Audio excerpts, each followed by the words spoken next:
deliberately. And the loudest sound is sometimes a deliberate moment of silence. A deliberate moment of silence. Mm. Hitchcock said to me, I did a Hitchcock film once. The end of a sequence, the killer runs into the policeman runs into the room where the killer is hidden, and the camera whips over to an open window, and the curtain is blowing, indicating that the killer had left the room. What did I compose? A scherzo. Running up there, as the camera whipped across to the room, Bang. there was an accented chord. And he gave me a very great lesson. He said, I love your music. As he runs down the hall, the policeman, as he rushes through the door, it's fabulous. Camera pans over to the window, it's fabulous. When the camera stops on the window, stop your music. Don't play. I said, why? He said, because the sudden silence will indicate absence, the absence of the killer, the vanished person.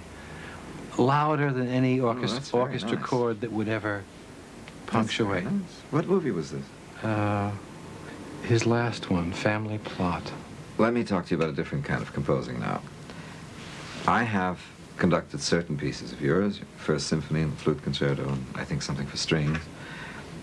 You've written what is, in my view, one of the nicest and most beautiful violin concertos around, and you're always writing something.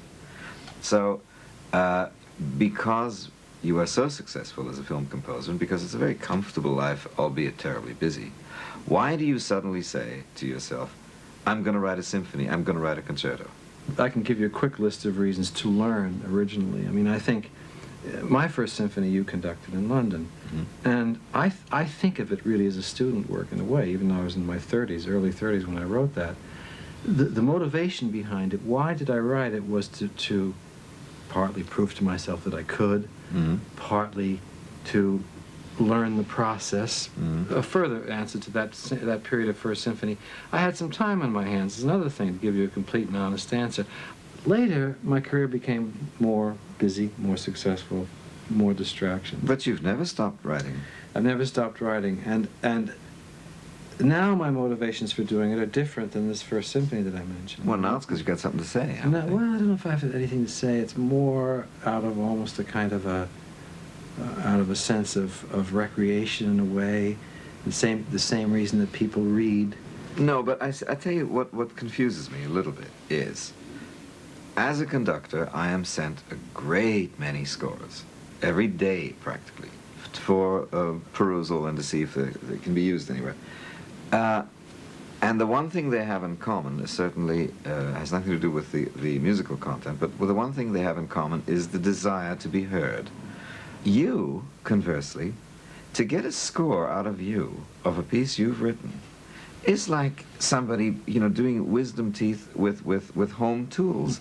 I have begged you for scores of your overtures, of your concertos, of your newest pieces, I love your music, and I'm going to do it. And I would do it with terrific orchestras on both sides of the Atlantic, and you say, yeah, I will.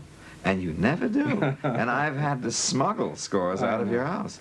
Now, how can a composer of the kind of talent and technique that you possess be so reticent about having his scores played? Well, it's very funny, but this is a good opportunity, I guess, to air some of this kind of thing. I see these things as part of my life that doesn't exist anymore, Andre. So a flute concerto, for example, must be 15 years old. You performed it 2 or 3 times. I have. And if you want to play it, I'm very happy. But what I was 15 years ago, I'm not anymore. But certainly actions and creations of things of past times in our lives don't make them any less valid. I mean, if it's a good representation of what you were at the time, it's still a good musical representation to hear. I could do better now. Well, then write another one, sure. But it doesn't make the old one invalid. I mean, it's not like having an old model car that doesn't run anymore. Also, that's possible. But let me say something even more intimate to you.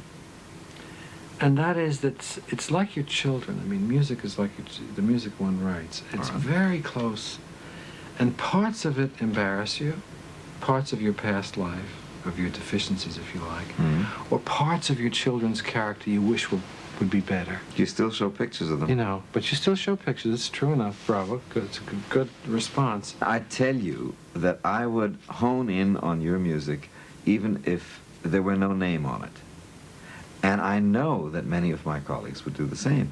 Now, I don't think you really know. I think that you get finished with a piece and you're glad to have written And it. put it in the drawer. I do, truly. I think there's something else to it. And there's something else has to do with the fact that I write so much music, Andre, during the year. The volume of music that I write for films is great, if not the quality. Certainly the volume is great.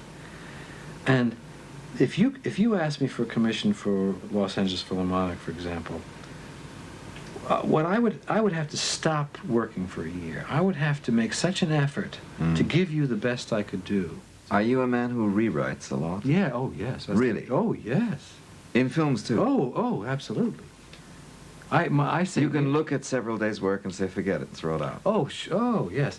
You know, the whole process of writing music is not writing it. You forge it. Mm-hmm. You know, you the way a sculptor does it. I mean, you write a thing and then you reshape it. And Beethoven's sketch is the best example of it.